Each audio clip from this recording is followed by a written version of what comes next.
ഇനി നമുക്ക് മീൻ പാലുകറി വെക്കാം. അതിനാവശ്യമുള്ള സാധനങ്ങൾ മാങ്ങ ഇട്ടിട്ടാണ് പാലുകറി വെക്കുന്നത്. അപ്പോൾ ഇത് ഞാൻ 1 വർഷം മുന്നേ അരിഞ്ഞ് ഫ്രീസ് ചെയ്ത് വെച്ച നമ്മുടെ വീട്ടിൽ ഉണ്ടായ മാങ്ങയാണിത്. പിന്നെ സവാള, വെളുത്തുള്ളി, ഇഞ്ചി, പച്ചമുളക്, പിന്നെ കുറച്ച് മസാലപ്പൊടികൾ വേണം. മുളക് പൊടി, മല്ലിപ്പൊടി, കുരുമുളക് പൊടി, മഞ്ഞൾ പൊടി, പിന്നെ കുറച്ച് ഉപ്പും ഞാൻ എടുത്ത് വെച്ചിട്ടുണ്ട്. പിന്നെ നമുക്ക് വേണ്ടത് തേങ്ങ വേണം. പിന്നെ നമ്മൾ മീനാണല്ലോ മാങ്ങ ഇട്ട് വയ്ക്കുന്നത്. അപ്പോൾ നമുക്ക് വേണ്ടത് കുറച്ച് മീൻ വേണം. ഇത് മോത മീനാണ്. ആദ്യം ചെയ്യേണ്ടത് ഈ തേങ്ങ മിക്സിയുടെ ബൗളിൻ്റെ അകത്തേക്ക് ഇട്ടിട്ട്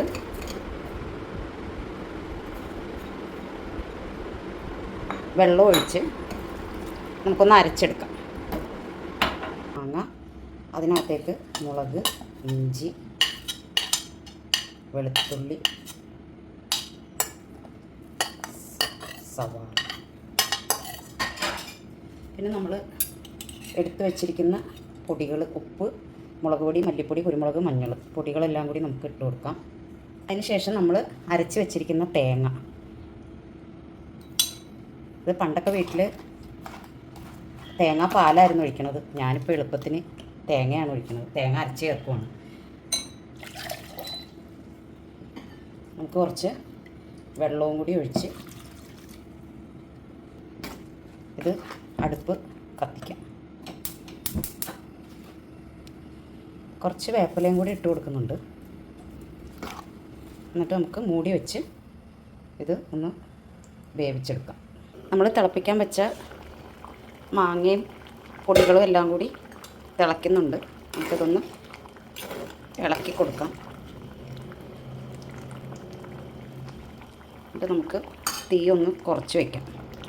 അപ്പോൾ നമ്മുടെ കറി തിളയ്ക്കുന്ന ഇതിൻ്റെ അകത്തേക്ക് നമുക്ക് ഈ മീൻ കഷ്ണങ്ങൾ ഇട്ട് കൊടുക്കാം.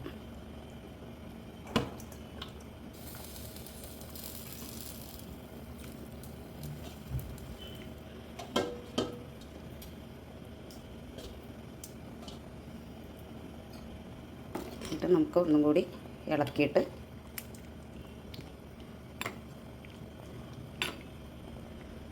നമുക്ക് അടച്ചു വെച്ച് വേവിക്കാം.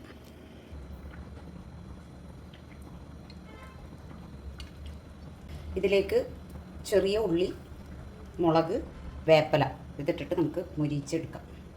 നമുക്ക് കറി താളിക്കാൻ വേണ്ടിയിട്ടാണിത്.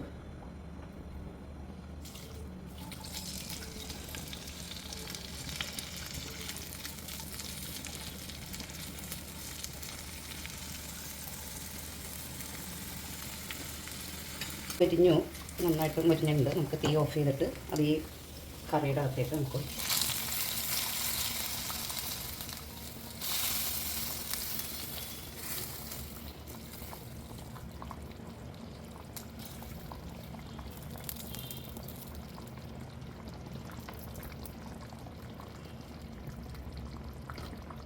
ഇളക്കണ്ട.